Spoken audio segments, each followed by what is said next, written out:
I remember the night as if it were frozen in crystal. Every detail suspended under the dim glow of candlelight. The restaurant was elegant, draped in silk curtains, the kind of place where every plate feels like an occasion. Soft music played from a corner piano, and the clinking of glasses carried like whispers of celebration. For me, it was a night to honor 5 years of a marriage I thought was unshakable.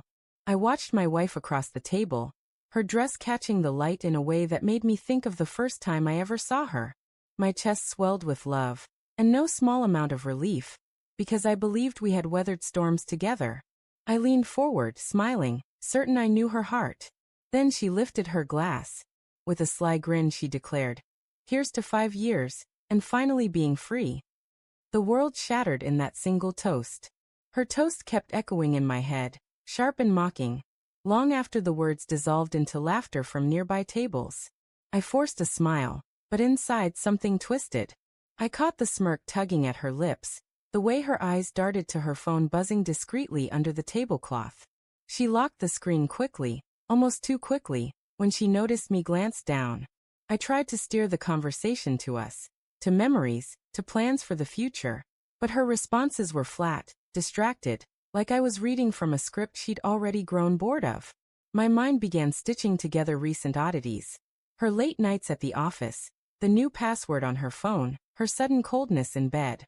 The toast wasn't a joke, it was a confession hidden in plain sight.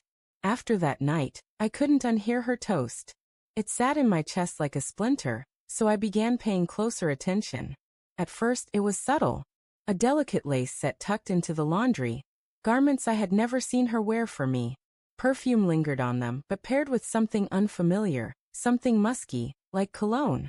She announced girls' nights more often, breezing out the door with a sparkle in her eyes I hadn't seen in months. Except it wasn't joy for me. When she thought I wasn't near, I caught whispers behind the locked bathroom door. Her voice low, sharp, followed by the hurried flush of water to conceal it. I wanted to laugh it off, to believe I was paranoid, but the evidence piled up in layers I couldn't deny. Each strange detail stripped away the illusion of the woman I thought I knew. My marriage wasn't unraveling, it was already torn. Living in the half-light of suspicion was torture. Every smile she flashed, every message she typed with her phone tilted away from me. Each needle pushed deeper into my chest. I couldn't stay idle. Quietly, I installed a tracker on her phone, the kind of thing I once thought belonged in spy movies, not marriages. Still, doubt gnaws louder than guilt. Within days the notifications confirmed what my gut already screamed. Addresses that weren't her office, nights she was nowhere near her so-called friend. My hands shook when I met with the private investigator, praying I was wrong even as I braced for the blow. He slid the photographs across the table like funeral papers. There she was, laughing, leaning close to him, in the very restaurant where she and I used to celebrate milestones, anniversaries, love itself. Seeing her there with another man wasn't just betrayal. It was desecration. My trust turned to ashes on the spot. If the photographs were a knife, the messages were the twist. The private investigator transferred the screenshots to me. And with each line I read, the world grew darker. These weren't flirtations. They were blueprints for escape. She wrote about counting down the days until she's free, her words dripping with anticipation. Her lover replied with promises of a new life together, mocking the vows she and I once swore at an altar. Suddenly, her toast at dinner crystallized in my mind. It hadn't been careless banter. It was a victory lap hidden behind a glass of wine. My heart pounded as I printed everything, sliding the papers into a plain white envelope. That envelope became my weapon of truth. I set it down on the dining room table, the weight of it heavier than steel. My hands trembled as I heard the sound of her keys in the lock, her footsteps closing in. She came through the door humming, as if the world outside hadn't already collapsed around me.